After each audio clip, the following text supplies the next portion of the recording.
Hi friends, welcome to MMS creations. నా కెమెరాతో మీకు చూపిస్తాను ప్రపంచాన్ని. ఈరోజు మీరు చూడబోతున్నారు చార్మినార్ని. హైదరాబాద్ అనగానే మనకు గుర్తొచ్చేది చార్మినార్.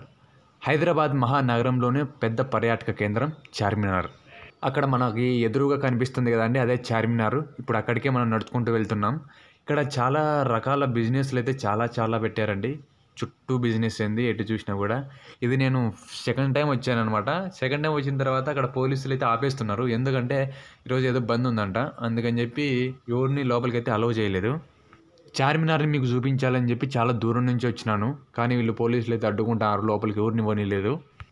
అందరూ కూడా డిసప్పాయింట్తో వెనక్కి వచ్చేస్తున్నారు. అయినా కూడా ఈరోజు మీకు చార్మినార్ని దగ్గర నుంచి చూపించే ప్రయత్నం అయితే చేస్తాను. ఇక్కడ షార్ట్కట్గా మక్కా మసీదులకి ఎంటర్ అయ్యే ఛాన్స్ ఉంది. మొత్తానికైతే ఆ దారి గుండా మక్కా మసీదులకి అయితే ఎంటర్ అయ్యానమాట. ఫస్ట్ అయితే మీకు ఈ మక్కా మసీదు ఎలా ఉంటుందో చూపిస్తానండి. ఆ తర్వాత చార్మినార్ని చూద్దాం మళ్ళీ, ఎందుకంటే ఫస్ట్ మక్కా మసీదుకి వచ్చేసాం లోపలికి. ఇక్కడ క్లైమేట్ అయితే అదిరిపోయిందండి. పక్షులు, పావురాలు, ఫారెన్ కంట్రీకి వచ్చామా అనే ఫీలింగ్ అయితే వచ్చిందండి నాకు. ఒకవేళ మీరు హైదరాబాద్కి వస్తే ఖచ్చితంగా ఈ ప్లేస్కి అయితే రండి, చాలా బాగా ఎంజాయ్ చేస్తారండి. ఇక్కడికి వచ్చిన పర్యాటకులందరూ కూడా పక్షులకు గింజలు వేస్తూ ఉంటారు, అందుకే అవి పావురాలు ఇక్కడే ఉన్నాయి. ఆ పిల్లలందరూ కూడా వాటితో బాగా ఆటలాడుకుంటూ ఉన్నారు. చార్మినార్ దగ్గరికి వెళ్ళే ప్రయత్నం చేద్దాం. ఇప్పుడు మీరు చూడొచ్చు, ఇది చార్మినార్ మెయిన్ ఎంట్రీ అనమాట. ఇక్కడ నుంచి చాలామంది పర్యాటకులు ఫోటోలు తీసుకుంటూ ఉంటారు. మనం ఒకసారి చార్మినార్ పైకి ఎక్కే ప్రయత్నం చేద్దాం.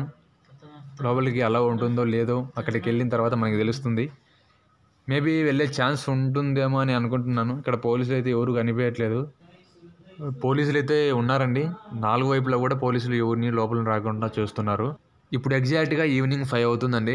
ఎండ తగ్గింది కానీ వేడైతే తగ్గలేదనమాట. చాలా ఉక్క వస్తుంది. ఎండకు నడుచుకుంటూ పోతుంటే చాలా కష్టంగా ఉంది. అలాంటివి వీళ్ళు బిజినెస్ చేస్తున్నారు కొంతమంది. వాళ్ళు చాలా గ్రేట్ అండి. ఎండకి చేయడం అనేది మామూలు విషయం కాదు. సరే అండి, క్షమించండి. ఎందుకంటే ఈరోజు మీకు ఈ చార్మినార్ లోపల ఎలా ఉంటుందో చూపించలేకపోతున్నాను. ఎందుకంటే ఈరోజు బంద్ ఉంది. పోలీసులు అయితే లోపలికి అసలు పోనీయట్లేదు. మీకు బయట నుంచి చార్మినార్ మొత్తాన్ని చూపించిన తర్వాత ఇక్కడ ఏ బిజినెస్ చేస్తున్నారో అక్కడ ఎలాంటివి దొరుకుతాయో మీకు ఇన్ఫర్మేషన్ ఇస్తానండి. చూడండి, చార్మినార్ అయితే ఎంత క్లారిటీగా కనబడుతుందో. ఫోటోలు దిగే వాళ్ళు ఫోటోలు దిగుతున్నారు.